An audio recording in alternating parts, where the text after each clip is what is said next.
Pacers trying to avoid their first back-to-back loss of the season, hosting the Utah Jazz and Gordon Hayward back in his home state of Indiana, and his college coach, Brad Stevens, on hand from Butler University. Early on off the Al Jefferson miss, this is Darren Collison taking it and going in for the deuce. Indiana led by 1 in the first quarter.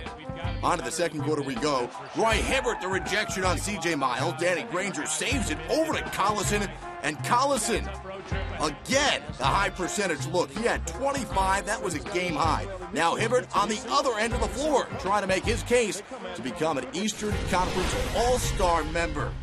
On to the third quarter. Paul George also in contention to make that reserve squad for the East. Off the turnover, Collison to George. Give it back to the man who started it. A 19-point lead. Indiana looks like they are in control. Utah would trail by as many as 21. Haywood sparks a comeback. The reverse. That made it a 75-63 deficit for the Jazz. Little backdoor action. Haywood again. 77-69. Jazz hanging around. Haywood's family in the crowd, loving it. He finished with 11 back in his home state.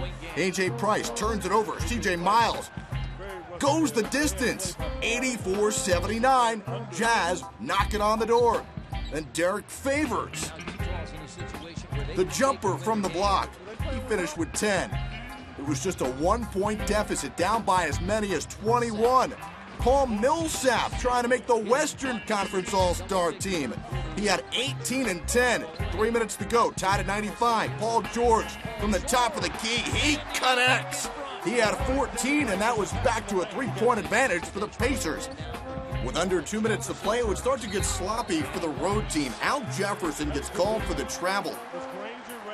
And then later, shot clock winding down, still a 3-point deficit for the Jazz. Paul Millsap can't get the shot off, and that's a 24-second violation.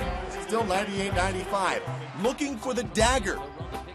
Indiana goes to another all-star candidate, Danny Granger from 15. He had 16 with 12 coming to the final quarter. Indiana once again avoids back-to-back losses. 104-99, the Pacers have won 5 of 6.